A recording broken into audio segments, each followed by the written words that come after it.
him in playing more front, like more freedom, and he's looking really dangerous. John Obi Mikel, you would have played it with him, of course, at Chelsea. He's kind of played a couple of different roles at this World Cup. Yeah, he started with number 10 position against Croatia. That's where he likes to play, isn't it? That's where he likes to play, and he really enjoys playing there and supporting the strikers. But I think the manager put him back into a position where we used to see him as a holding midfielder, and he's really helping. This change has really helped Nigeria in the transition, you know, from the defensive part of the game to the attacking phase, and he's been playing well, and it's good to see that even with a broken arm, he's still on the leader, because he looks like he's barking instructions out there. Yeah, he learned a lot with us. No, it's a leader, and he wants the team to do well. And every time I spoke with him, he really have a high expectation from the national team, and it's good to see him leading. I played against him. Obviously, in team talks, you highlight certain players, and in that holding row, he's got a huge responsibility today in actually manning that area that Messi's going to be in and around. So Ndidi will help him though, because he's very good in that role. Yeah, and I was going to come on to him because he's got legs. Yeah. He's quick, he's aggressive, he can cover the ground, and he's got a great engine. So someone like John Obi Mikel, who kind of wants to sit in the pocket there, needs people to be able to move around him and be mobile. And this kid, I see him going to a bigger club soon, definitely, because he's leaving your beloved Leicester. But I think he's a great athlete. He's someone when he's in your team, and someone like you can say, listen, get out there, get out to people, close them down, get their heads down. It's a great asset to have. Certainly is. All eyes, as usual, on Lionel Messi. He turned 31 this week. Whatever happens today, his legacy as one of the greatest players of all time is secure. The boy from Rosario done good.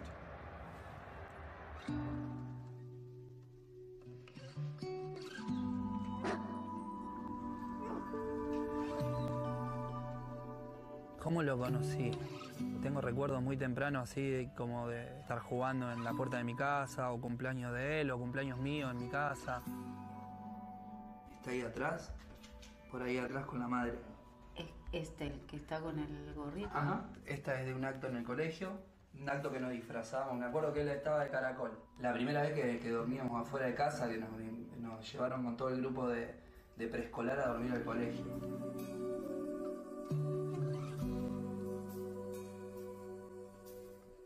No, él lo escribió alrededor de los 10, 8 años. 8 años era así, muy chiquito. Y no, es un recuerdo viviente. La idea de nosotros hacerle un recuadro como plasmado para...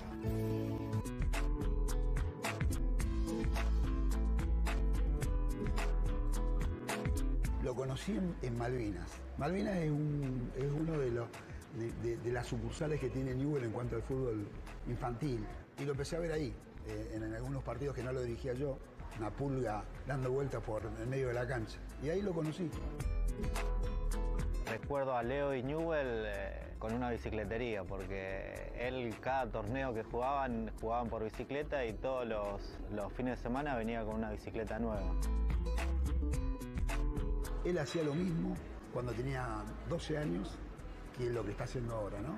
Cambiando los marcos y los estadios, pero era exactamente igual. Leo, todo lo que vos le tirabas era una absorción total de cada cosa hacía. A mí, te digo, se me pone la piel de gallina, pero... Es que había un clásico, él tenía 10 o 9 años, y él por algún motivo quedó encerrado en el baño de su casa. Se escapó por la ventana del baño y llegó sobre la hora del partido. Bueno, ese partido hizo 5 goles y ganaron 5-0. Con el Barcelona fue como excelente, ¿viste? A la vez fue triste porque despedíamos a un amigo que no sabíamos en cuánto tiempo más lo íbamos a ver. No, genial. Yo no me olvido más. Yo lo veo con la camiseta y no lo podía creer. Era algo... viste, esa euforia que vos sentís de ver a alguien que vos conocés, decir qué bueno, ¿y dónde está? Y nada. Y cuando hace el gol fue como decir nada. Los felicitamos de campeonatos, de Balón de Oro. Me genera una felicidad hablar de Leo. All eyes as ever on Lionel Messi. Es algo tan lejano para la gente, Messi, que le pegamos porque nos entera, le pegamos porque él es el mejor y tiene que jugar siempre bien. Y no olvidamos que hay una persona, un padre, un hijo detrás de eso, un nieto. Me dio mucha bronca de no poder, que él no pueda concretar cosas con la selección. A nivel del que lo venía haciendo con Barcelona, porque me parecía que se lo merecía. Muchos tildan de, no sé, de que no hay ánimo, de que no hay ganas. Y hablamos, que fantaseábamos con qué sería si nosotros jugaríamos en algún momento en la selección. Y me acuerdo que decía, no, yo sí jugaría en la selección. Más que Argentina sea campeón del mundo, ojalá le puedan dar el lugar que él merece. Yo creo que el fútbol le debe, sí, seguro. Él no necesita un mundial, pero el fútbol se lo debe. Por él, quiero que sea el mundial de él.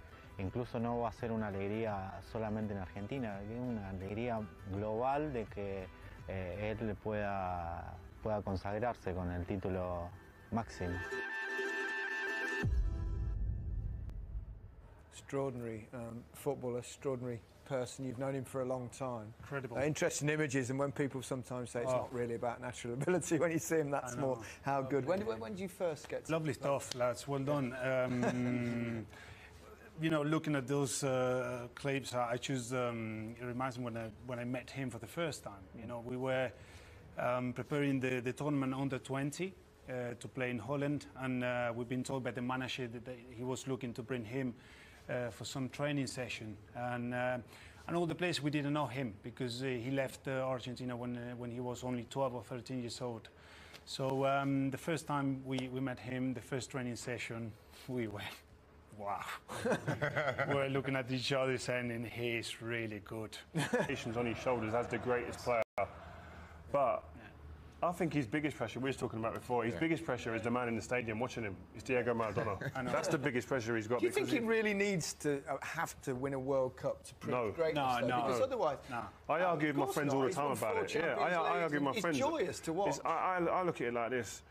Sustained greatness beats greatness over a short period of time. It has to. Yeah. And the body of work that he's got over that long 11, 12 years, I think outweighs anything that anyone else would do. Ronaldinho over 2 or 3 years at Barca, a Maradona at a World Cup and a few seasons with Napoli. You can't compare them. Say something. He could have a chance to play for Spain, you know, and he decided to play for Argentina. When he at the age of 16, he's been asked, you know, to decide. And he said, no, I want to play for Argentina. I'm Argentina. I was born there. And people don't need to forget that. Yeah. So it's important. It reminds me a bit of me when I decided to play for Ivory Coast, because I feel that I'm Ivorian. And going back there, and I realized that football is not just a game. It's a religion. So you go out there, you play, the pressure is there. You know, sometimes you go to train with the bus on the national team duties, and then you see people walking the street. When they recognize the bus, they go like this. You better win, huh? But that's part of our lives, you know. And part of what you have to do as a footballer. Exactly. But you need a team, whoever you are, however good you are. You can't win it on your own. People talk about '86, that myth that side wasn't very strong, that Maradona did it on his own. Wasn't the case. No, and you need teammates to be able to feed you the ball. You need teammates to be able to identify what's best for that great individual. And here I could have got a bunch of clips here where they played sideways, backwards, sideways, no movement, not enough movement from the attacking players especially. But here we sit here, you could play the ball to him, lend it to him, so you can drag a midfielder out of the position, then the forward can come into that space that the defensive midfielder leaves. They don't, they go sideways again. Easy for defenders to defend, but the lane's there, play straight into him, let Messi come around the front, and the attacker, midfielder can run behind. There's spaces, once you move, you've got to move people, otherwise it becomes a sideways game. Or even Aguero, come to the ball. You don't want it to feet, but that opens a space up for someone else to run into. And what we saw here, I could have given you loads and loads all through this World Cup of sideways. And this is why I feel that Messi gets frustrated in this team, because there are opportunities to play the ball forward, and these midfielders and defenders from behind don't take the risk, the responsibility to play risky balls forward. And to win things, to be successful, you have to risk. Definitely. and you have to be unpredictable. And what they're doing now, like, yeah, this is a good one. Good move from Messi in, and you see the run. And that's the one time in this game that they actually got through. You had a runner going forward. And sorry, this is here. He had 49 touches against Croatia. At Barcelona, he averages 83 touches. So that's the difference. They're not getting him the ball. Well, and they're not as good a players as the Barcelona players. I think that's fair to say, isn't it, Pablo? No, that's one of the reasons. I think in Barcelona he's playing with one of greatest midfielder, Iniesta, Rakitic, and the way the Barcelona playing, they move the ball quickly. They can find Messi in much better positions. So there's a big question mark today. The goalkeeper Armani is making his debut. What a time to make your debut! What a match to make your debut! Massive. He was in Colombia. He's been playing for so many years for Nacional, and he's done very well. They won the Copa America, which is like Champions League in Europe, and he's doing his first ever start for Argentina. Okay, are they going to do it, Argentina? Obviously, Didier, you would love Nigeria to win, I presume, or? Yeah, of course. I'm wearing the shirt, so Argentina to win, to lose. Sorry, oh my God. Oh my God. No. I love you say that. I love you say that. No, because I like Messi. Will Messi do it? Will he turn up? I want Nigeria to win, but I think this genius in front of us, he'll turn up today. We shall find out very shortly. Don't forget the Iceland versus Croatia game is live on BBC4 and the BBC Sport website, but our focus is very much on events in St Petersburg. Your commentary team, Jermaine Genus and Guy Mowbray. Thank you, Gary. It is a beautiful evening here in an awe-inspiring stadium. This, for me, the best venue of the tournament. So if you have a UHD TV, well, this is the perfect game to use it, to watch in Ultra HD via the BBC iPlayer. More details at bbc.co.uk/HD. It is, of course, also the perfect stage for one of the game's greatest to finally shine at this tournament, if Lionel Messi's teammates can help him, if Nigeria allow him to. It is the Super Eagles who start the game in the stronger position. Their performance against Iceland last time out was, in parts, as impressive as Argentina's against Croatia was impassive. Confirmation of the team shortly after the national anthems of Nigeria and Argentina.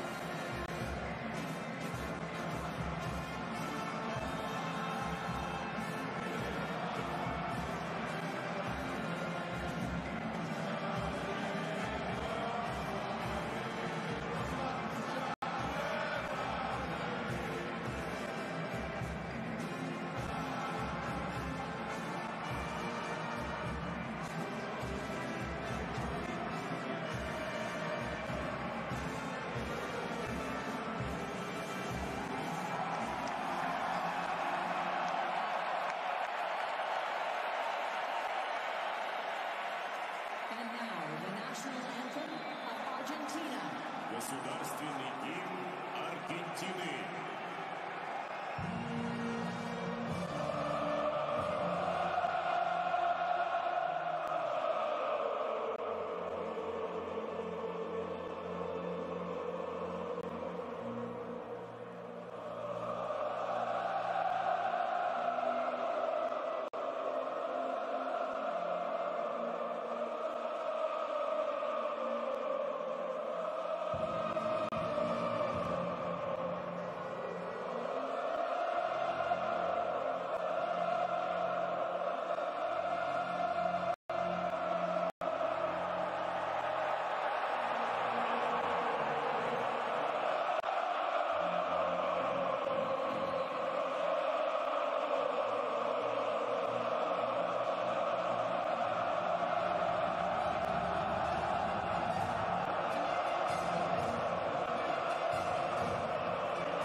You know, St Petersburg has the feel of a city, quite gentrified, very classically European. Think of Venice, think of Paris. In this stadium, this feels like the mania of Buenos Aires.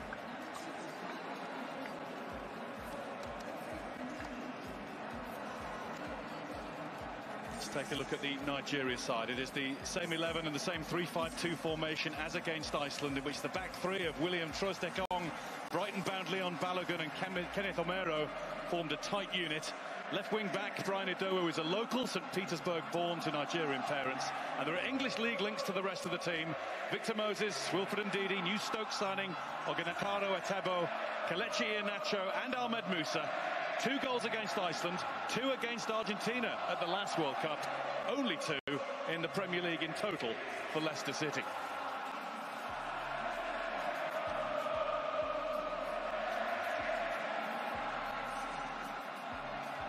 The on-field referee is Turkey's Cüneyt Çakır, who always seems sure and single-minded when we see him officiate in the Champions League. Hopefully then there won't be quite so much need for the boys in the booth to get involved.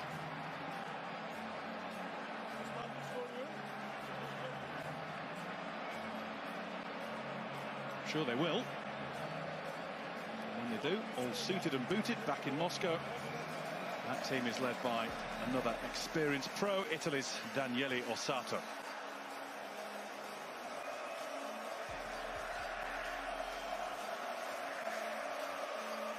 It is win or bust for Argentina, and this is the side chosen to do it by Jorge Sampaoli, or by the players, if you believe the rumours. After Willy Caballero's errors at changing goals inevitable, an international debut for River Plate's Franco Armani. It's back to 4 at the back, so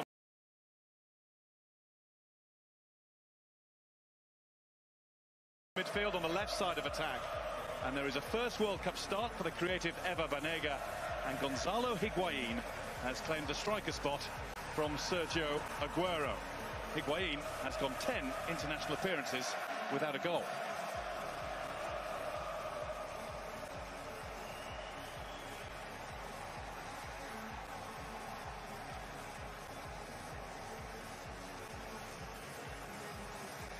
Gernot Rohr says his team are ambitious underdogs. It's a chance to show what we're capable of.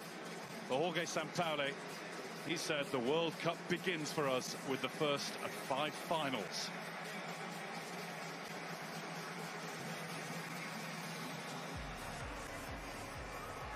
Sampaoli insistent that this is the time to see the best of his team. It needs to be.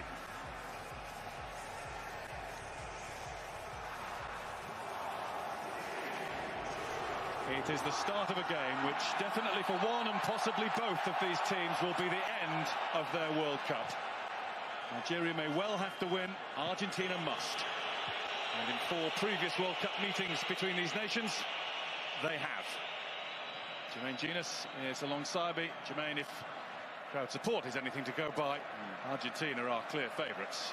Well, you have to say, Guy, the atmosphere in the stadium is absolutely electric. And I mean, it's all on the line for these Argentinian players tonight. And obviously there's one part of the country that have turned up to support, and it's these fans that have turned up to St Petersburg. It was amazing listening to those national anthems. But they're coming up against a very young, fresh, energetic Nigerian side that impressed in that second half against Iceland. So it's going to be interesting to see how they perform under this type of pressure.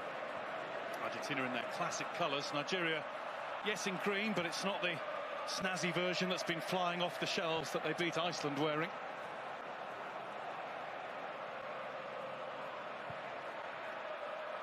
Over towards Tagliafico, but over the head of Tagliafico, the left back from Ajax in the Netherlands, who's been one of Argentina's better performers in their first 2 games.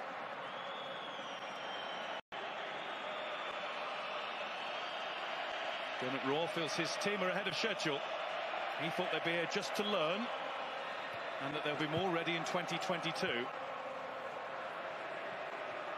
Wily, experienced German in charge.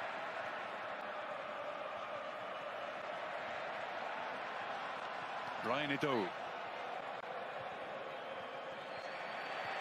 Gave away the ball, but it doesn't come to Messi, although he's after it now. And there's Francis Uzoho, who's only 19 years old and has been really solid in Nigeria's first 2 games. This is his 9th international cap at the other end. The cheers are for Franco Armani, 31 years old, his international debut having shone for River Plate in Argentina's top level last season.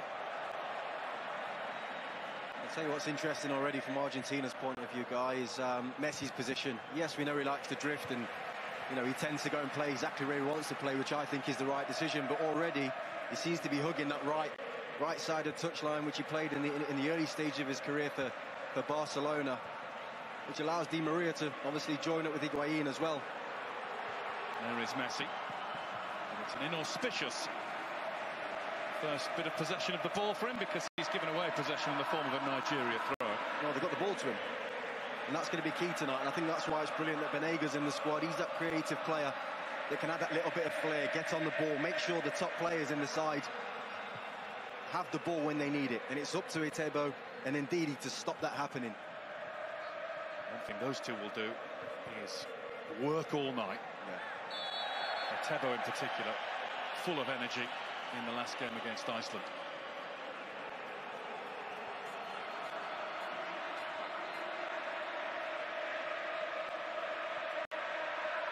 Javier Mascherano.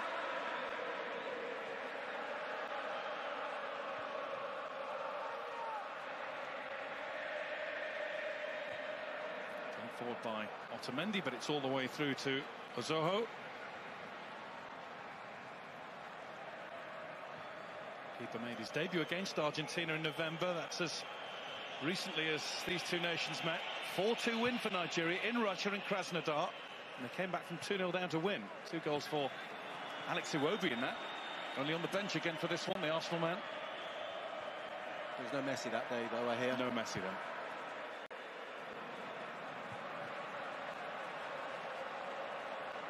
Here's Mercado. Yeah, the quality's just not quite there yet at the minute.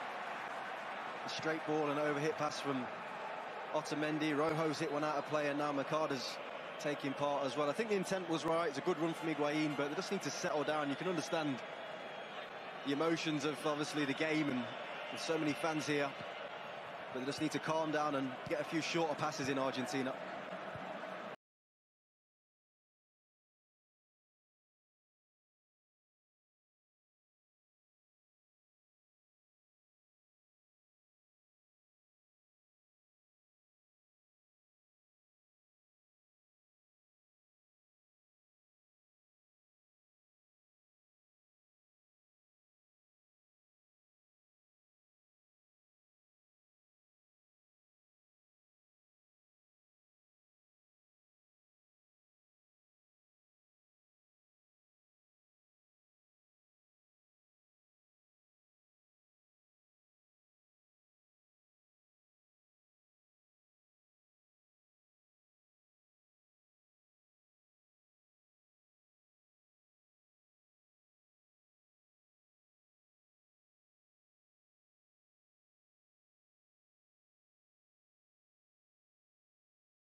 Los tres centrales en línea. Messi pica entre Omeruo y el lateral Idogu, que no llega a la ayuda. Pero mirá cómo la cruza de derecha.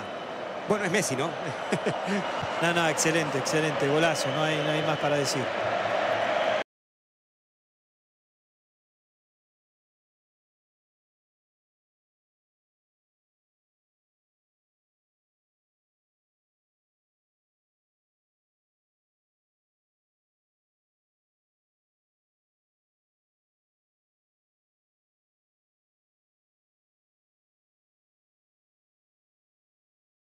Al 14. Lo que lo habrán gritado en toda la Argentina. Y ahora defender, porque falta una eternidad todavía. Habrá córner que corresponde al seleccionado nigeriano. Va el envío, se va cerrando, la despejaron. La sacaba Otamendi, corre Argentina. Va Angelito, va Di María, Messi para atrás. Va Di María, Messi por el otro lado. Falta en la marca. Infracción de Tebo, tiro libre que corresponde a Argentina, que empieza a manejar el partido, estimado Juan Pablo. Fabricó bien la falta de Di María porque no había pase y había riesgo de perderla. Entonces intentó la gambeta y vino este bloqueo de Teo, la exageración de Di María. El árbitro cobró foul. Tenía riesgo de encerrarse, no había pase posible. Argentina conserva la pelota con esta falta. Y Argentina tendría que dejar que pase el tiempo, que se asiente el resultado, que es lo que siempre hablábamos. Sí, claro. Si puede seguir buscando, perfecto, que siga buscando, pero desde la seguridad.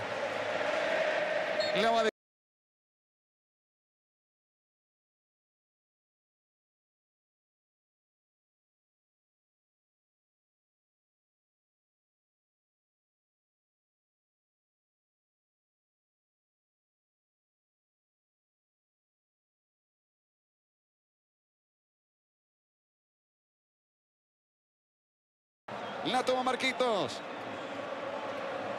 Y la deja Rojo.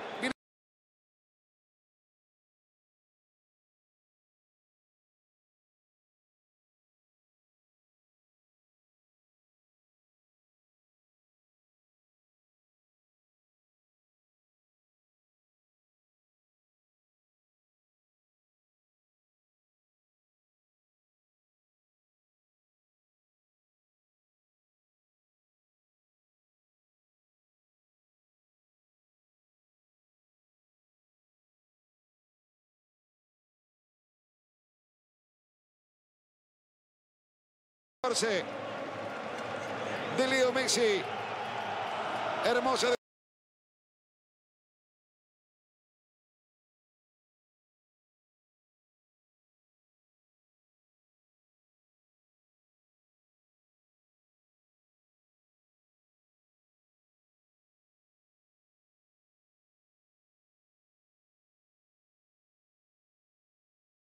Vanega solo.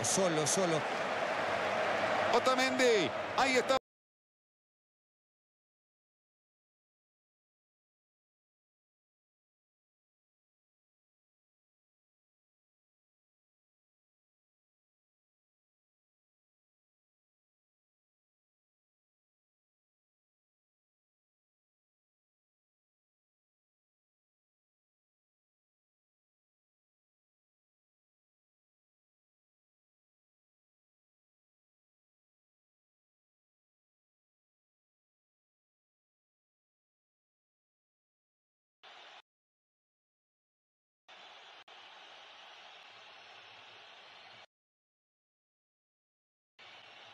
Tebo thought he moved his feet well enough. Now the referee's going to have a word with him just to calm him down.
change after the first game. Pompido, the ball went underneath him against Cameroon. They said he was injured in that one. Suspicious.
Ya vimos un par de anticipos de Rojo, atento a la marca, que es lo que se necesita. Sí, Rojo y Otamendi están atentos en las coberturas de Igianacho y de Musa.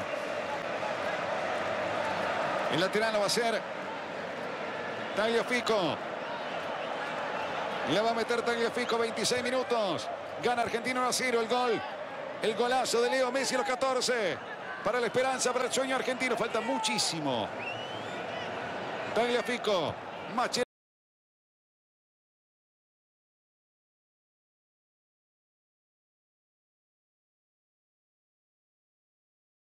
Tagliafico. Deja Tagliafico el lateral que corresponde a Nigeria.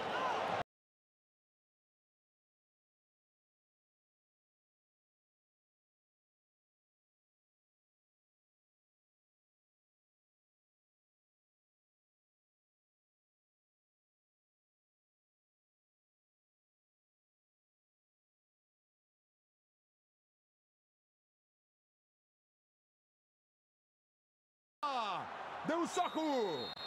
Tremendo choque del portero nigeriano, pero la salida bravísima del guardameta. Otra pelota extraordinaria de Messi, que cada vez que toca el balón le aumenta el peligro a la jugada. Es su costumbre casi. Por centímetros no puede levantar esa pelota Higuaín y termina impactando con la rodilla en la cabeza del portero. Un golpe fuerte. Qué pase le mete Messi. ¿No? Es tremendo.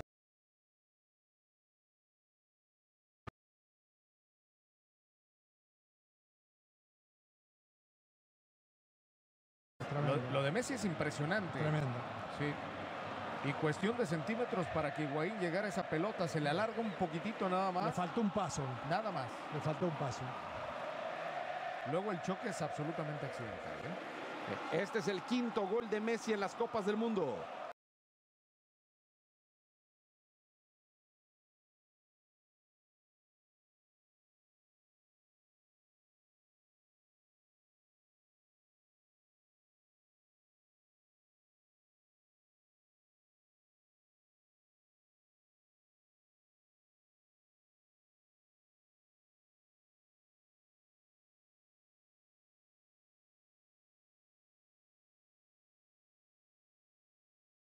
Le anotó a Serbia en el 2006 en su primer mundial.